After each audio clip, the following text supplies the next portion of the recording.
It seems that the mere mention of risk assessment sends some people into a state of panic. What should be a simple and essentially common sense activity is now unfortunately considered by many to be a costly, difficult and time-consuming task, and one which they will try to put off for as long as possible. The term risk assessment is, quite simply, looking at what could potentially go wrong in your setting, deciding how likely that is to happen and what the consequences would be if it did.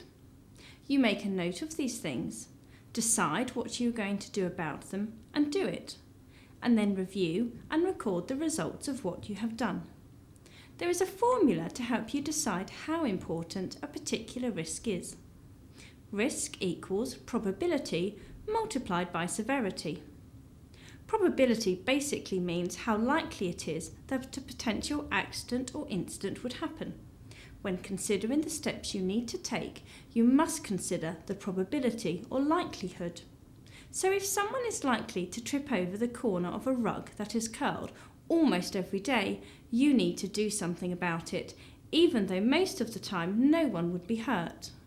You would not be expected to spend a fortune on resolving an issue that was unlikely to happen, but you would be expected to take steps that were reasonably practical. On pages 18 and 19 of the practice guidance for the early years foundation stage, there are a list of the areas that should be considered in the risk assessment process. The list includes some phrases such as hazardous substances and equipment.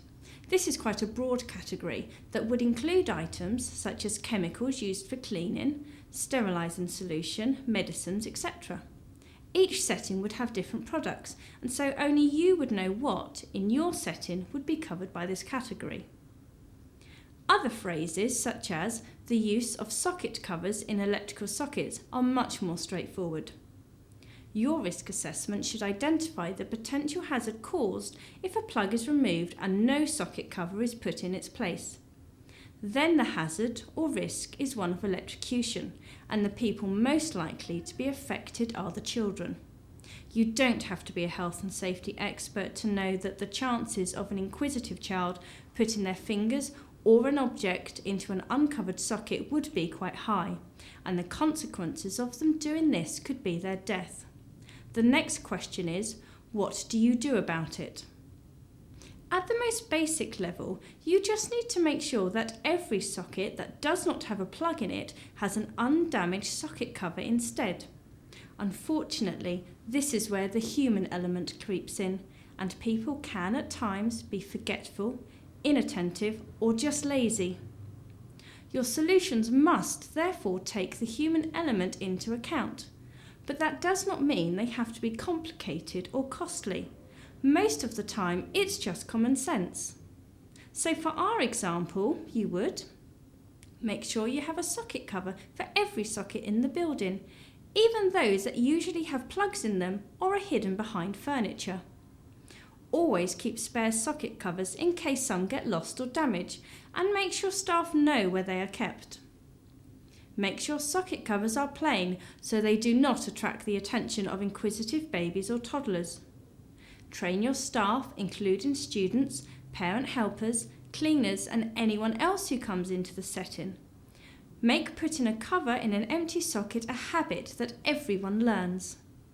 Include your policy on socket covers in your induction information for new staff, students and helpers. Teach older children to tell staff if they see a socket without a cover. Do spot checks. Deal with missing ones immediately. Bring it up in staff meetings. How many were missing this week? Aim to do better next week. As an employer, an employee, or a childcare practitioner, you owe a duty of care to those you employ, work with, and care for, and failing to meet your legal obligations could result in criminal liability. Thankfully, such cases are rare, but they do still happen. No one wants the kind of publicity that an accident at a childcare setting generates, and so many times, in hindsight, steps could have been taken which would have prevented the event, or at least meant the outcome was less serious. If you decide not to change your procedures or allow poor practice to go unchecked, consider if you could justify your action or inaction to the parents, to Ofsted or to the media. Ultimately, only you can decide what risks you will assess and what you would do about them. Risk is a part of life, and everyone needs to be able to manage it sensibly. The children in your care also need to learn about risk and how to make good decisions while still learning and experience everything they can. Don't wrap children in cotton wool and stop them climbing. Evaluate the risks. Find a way for them to climb safely. How you do that is up to you, but if you are not sure, ask yourself one question. Would this be the kind of precaution that a reasonable parent would take? If the answer is yes, you are doing your job.